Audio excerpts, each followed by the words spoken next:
14 in MLS saw teams across the league again raising the issue of marine plastic waste.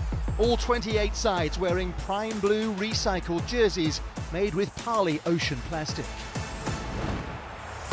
We'll bring you all the goals and major talking points from all 14 matches across MLS, beginning in the West.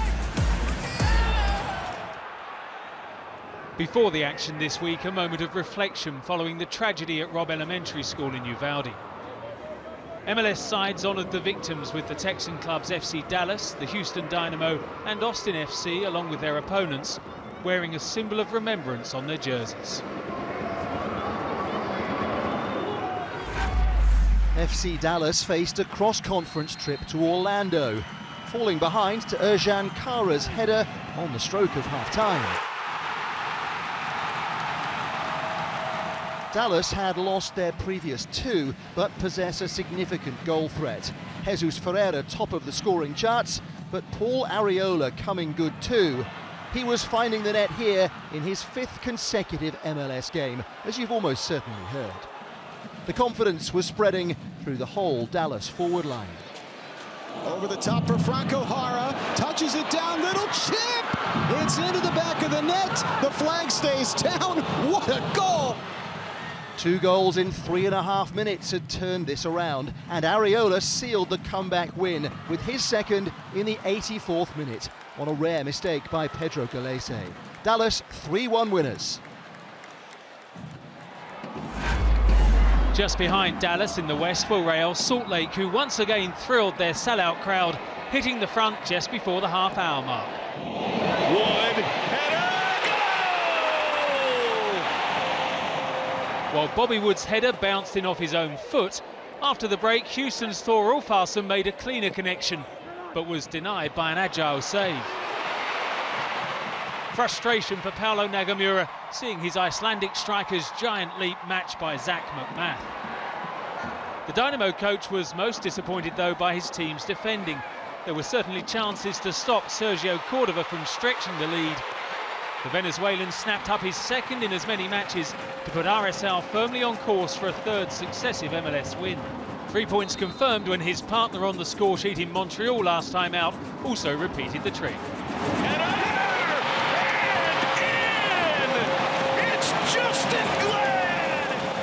RSL are on a roll.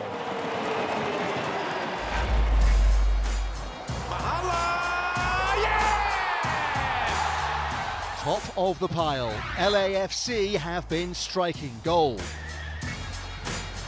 Oh, he's got direct and scored! Sensationally too! Their opponents arrived unbeaten in 4. Goal, San Jose!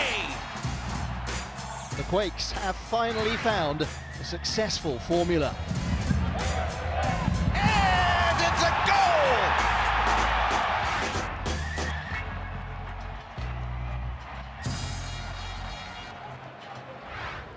Commentary comes from Sam Parkin and Dan Roebuck. Here is Cifuentes coming forward. And as with Blessing, can he get the cross? And he can. Goes down, penalty! Well, Elfath points to the spot immediately. There's clear contact, looked like a definite penalty, good decision. Arango will take responsibility here for the Los Angeles club and scores. Terrifically cool and composed spot kick. That ability to just watch the goalkeeper, wait for him to commit himself, and then just calmly side-foot it into the opposite corner. Beautifully done by Arango. Cifuentes to try and pull it back. The turn inside the box. And eventually to the edge of the area, finds the corner, brilliantly done. Wonderful goal. And it's another here for LAFC. Really good skill inside the penalty area. And it comes out to the edge of the box where Hollingshead turns and finds the corner. Wonderful shift, isn't it? That touch makes the goal, really. Sets it beautifully onto his left side and drills it. This game could be done and dusted inside the opening half an hour if the Earthquakes don't just settle down. Well, they've been second best all over the park. This is a Bobisi, looks to play it back, will get it back, will surely score and does! Well, they haven't settled down, but they've managed to get a goal back here. The first ball breaks because of good pressure applied by Montero. That is just fantastic awareness to dig out that little back heel. Fantastic build-up play. That's a really good set before he finishes on his stronger left-hand side, and crazy start to the game. Espinoza. Oh, clever ball here. Big chance for another one. Oh, Obobisi must score. Still got an opportunity, can't force it in. Oh, my word, that should have been 2-2. Oh, what a move, first and foremost. And this is wonderful. Montero for Espinoza. How has he missed this? Looks easier to score. He almost gets another opportunity. What a mess. Obobisi should have had the brace.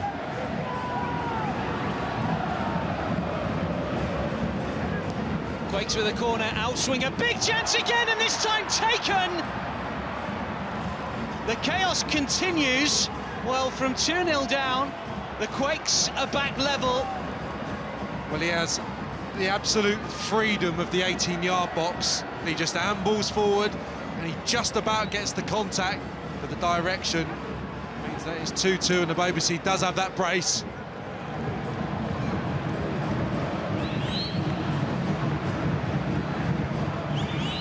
Cifuentes, as Remedy gave it away. Big chance here for another for LAFC. Taken, cool as you like, no messing. Got himself into a fantastic position, Rodriguez, and just stroked home. Cifuentes just feeding it across the box. Rodriguez perfectly poised, left-footed, steers it underneath Marsikowski and gets his goal. Blessing comes forward, oh that's clever. Big opportunity for a fourth here for LAFC. Really should have been 4-2. Is he guilty of over-elaboration just a little? Full time here, LAFC 3, the San Jose Earthquakes 2. Very proud of the performance. It's always good to walk away with a W before an international break, especially with a lot of games in it's 18 days, I think it is. So we finished on a high note.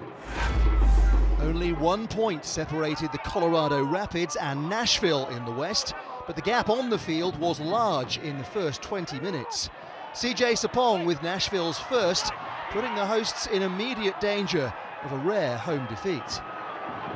The Rapids hadn't lost a regular season game at Dick's Sporting Goods Park in more than 13 months, but their hesitant defending was exploited by Hani Mukhtar, who thrashed in a second.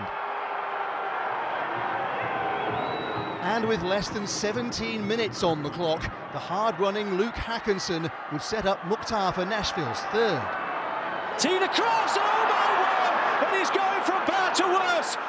Robin Fraser's side seldom have spells like this, and in truth, it could have been worse, as a sprightly Mukhtar nearly completed a hat-trick in the first quarter of the game.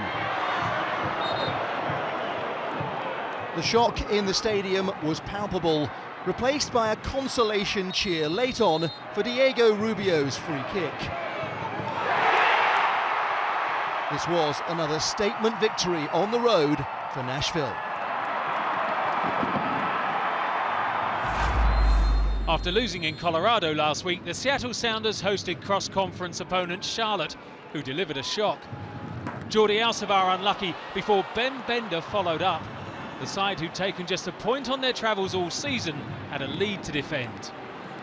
Not the start Seattle anticipated in the first of 5 successive home fixtures.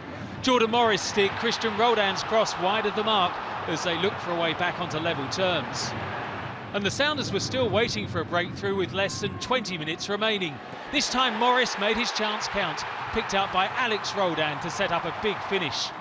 The perfect scenario for a player who so often thrives when the team needs him most. Having seen his first shot blocked, Raul Ruidiaz made sure the second was unstoppable. A spectacular match winner and perhaps the first step towards Seattle regaining momentum. Another cross-conference clash saw New York City FC take the lead against Minnesota. Headed towards goal, it's a fantastic header! Alexander Carlins!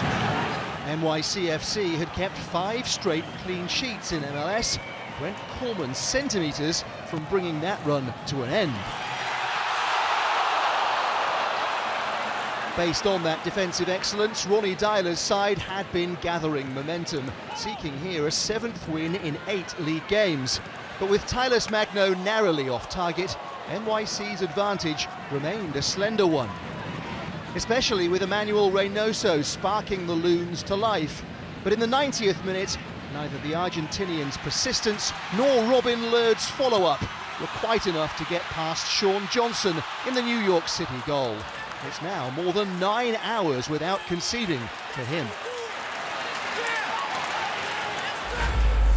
The bottom two in the West met at Children's Mercy Park, where despite their lowly position, Sporting Kansas City had lost just once all season.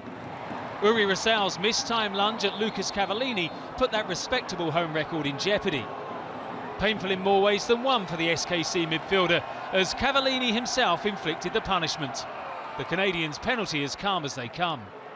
It was still the only difference between the sides when the match was deep into time added on at the end of the second half. Jervain Brown prevented Peter Vermees and his Sporting players from celebrating a last-ditch leveller as Nicholas Isimat-Marine was denied. LA undone at home by Houston and Dallas. What a calamity right there on that goal. Could Austin make it an unwanted Texas treble? Fagundes fires and puts it out of reach. Or would the Galaxy repeat their feat of 3 weeks ago? Mark Delgado has stunned Q2 Stadium.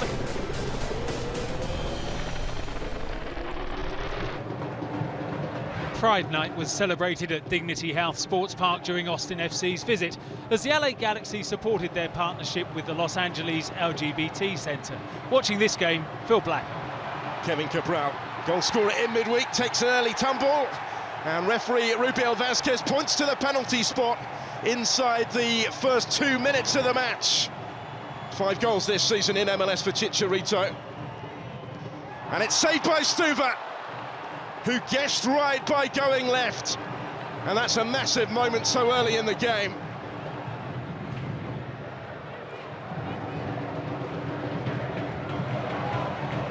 Ronsier. In towards Chicharito, who finds the finish emphatically. It's a lengthy check going on, and I don't think this one is going to count. Yeah, the goal disallowed on review for a handball by Chicharito.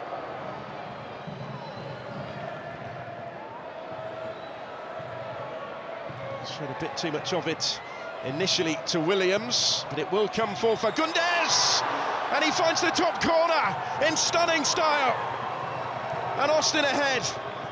Brilliantly taken goal against the run of play. And some season that Diego Fagundes is having. The 3rd goal to go with his 7 assists so far.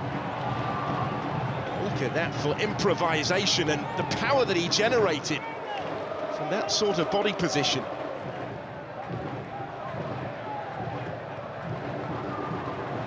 Space here for Araujo. Able to set himself in towards Joveljic. There's Chicharito! 1-1, and he's got his goal this time. We are all square again. Frustrating afternoon for Chicharito until this moment. The Mexican scores his 6th of the MLS season. It's the Galaxy coming forward fairly frequently. Cabral. He had a couple to pick out. It's Joveljic, it's in. It was cleared straight to him, and he makes no mistake from there. The swiftest of turnarounds in favour of the LA Galaxy. 2 goals in little over 3 minutes. And what a part that Dejan Joveljic has had, making the equaliser and scoring the 2nd. Efrain Alvarez slipping it through for Joveljic to finish it off, surely, in every sense. Well, what a huge impact he has had off the bench. Setting up the equalising goal, and now 2 of his own to surely help the Galaxy to all 3 points. It's another smart finish.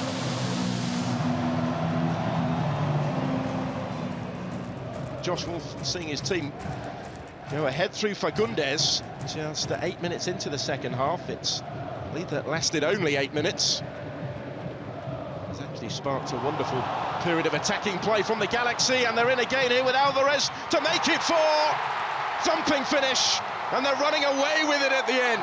Well, they've been waiting all season, really, for a display such as this against opposition of this quality. The LA Galaxy 4, Austin FC 1. This is the 7th game, as I've said many times, 7th game in 27 days, I think it was, the 3rd in this block this week. So the guys had a lot of reason to be tired, but I felt like they showed the heart of a team that wants to be champions, and that's what I'm seeing with this group now in the last couple of games. It's just been a different mentality, in my opinion, and so the timing for a break is maybe good in some ways, but maybe not so great in others, but really, really happy with the effort, the performance, and just the grittiness in the group. A 7-goal thriller had been the outcome when CF Montreal and FC Cincinnati had last gone head-to-head at the start of April. And when Junior Moreno put Cincy in front in the 12th minute, it was the first indication of another hugely entertaining collision. Montreal had been rocked by the early loss of Georgi Mihailovic to injury, but a replica goal from Joel Waterman brought them back on terms. And a magical pass by Joaquin Torres would help them take the lead just before half-time. What a ball by Torres! Ramel Kyoto, can he pick it up? Ramel Kyoto! Try again! No doubting Mihailovic has been a main reason for Montreal's rise up the standings. But look at Kai Kamara's touch for Mathieu Chouanière. Quality abounds at Stade Saputo. Cincinnati were 3-1 down, but not for long. Luciano Acosta inviting Alvaro Barreal to pull one back. With only 55 minutes gone, there was time for the 7 goals scored in April to be eclipsed.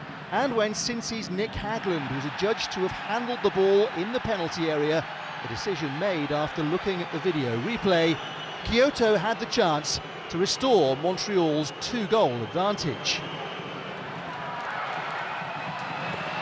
Roman Celentano almost kept it out, but the home side led 4-2 and were now the leading scorers in the Eastern Conference.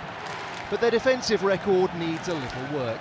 Cincinnati's slick passing cut through again as Moreno brought the final score back to 4-3. These two sides richly entertaining once again. A dramatic 3-2 win in Cincinnati last week got the New England Revolution into gear for a visit from the East leaders.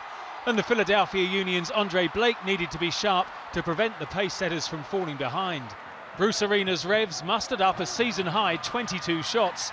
The pressure counted when Jack Elliott handled Dylan Barrero's cross. Jim Curtin's side had no help from the video review. A penalty. Dispatched by Gustavo Bo, marking his first start in almost 3 months. Philadelphia immediately sent on 2 subs in the hope of saving the game. A masterstroke in the case of Mikael Uhre, who used his first touch to convert a wayward clearance from Omar Gonzalez. That opportunism earned the Union their 6th draw in the last 7 MLS outings. Despite being 5th in the East, the New York Red Bulls were still chasing a first home win of the year in MLS. Against DC United, their attacking talent would finally deliver. After both Lewis Morgan and Frankie Amaya had been denied, Luquinhas got the ball rolling. The Brazilian's first goal in front of the Red Bulls fans, and he'd obviously enjoyed the taste. What a goal by Luquinhas! Having produced their best attacking football this season away from New York, here was some welcome payback for the home support.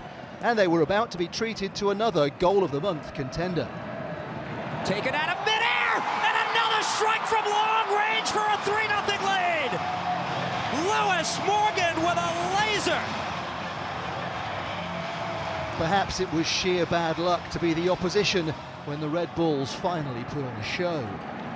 And DC would play a small part with a consolation goal 3 minutes from time through Ola Kamara. But the post-game party was far from spoiled. Caden Clark's outstanding pass released Tom Barlow, and Tony Alfaro's own goal completed the scoring. The home faithful belatedly but handsomely rewarded. Toronto's draw at DC in Week 13 broke a 5-game losing streak.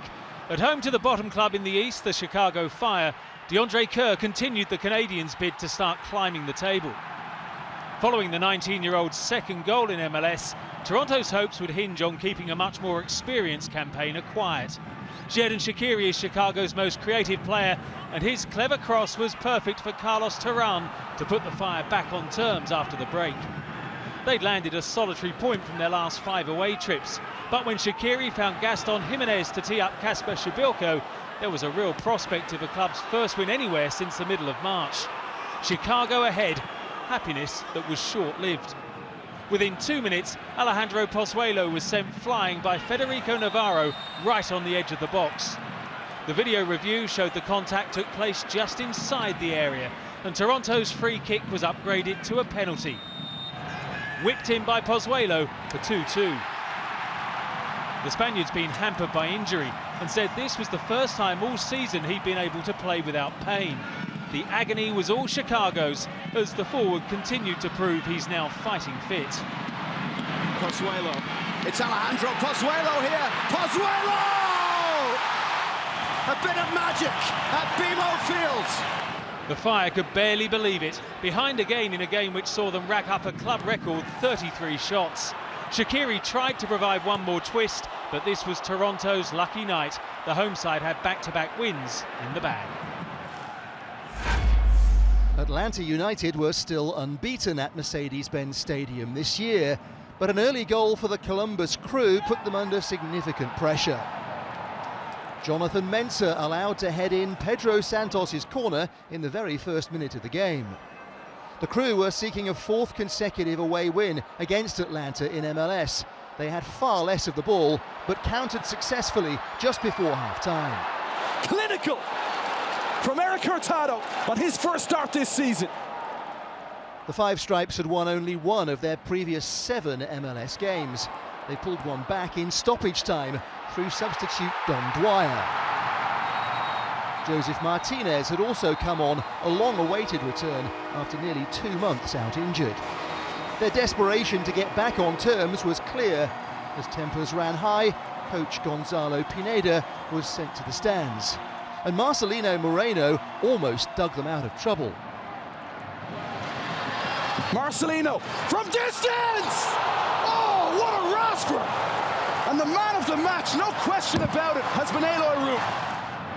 But the Columbus keeper had more work still to do. Shot towards the back post! Room off the line again! A frustrated Atlanta had Thiago Almada sent off after the final whistle. To Florida for our final game, where things are continuing to come together for Inter Miami.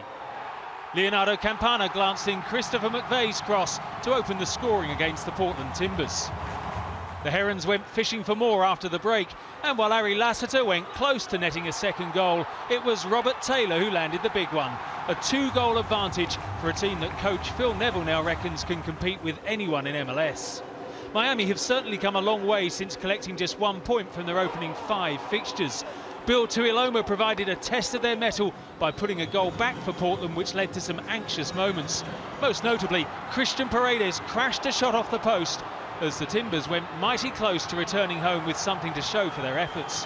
Miami held on to stretch their unbeaten league run to 4 matches.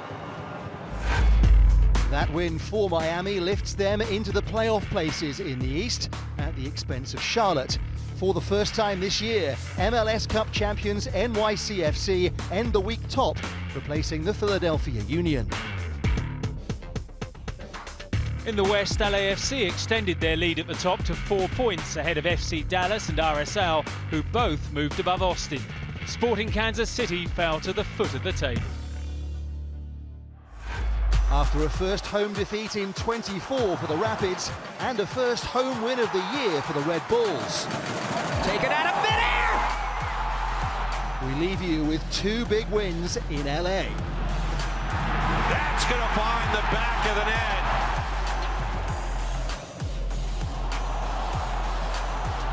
This is a 4-1 game. Yes! This copyrighted broadcast of Major League Soccer may not be retransmitted, reproduced, or rebroadcast without the express written consent of Major League Soccer.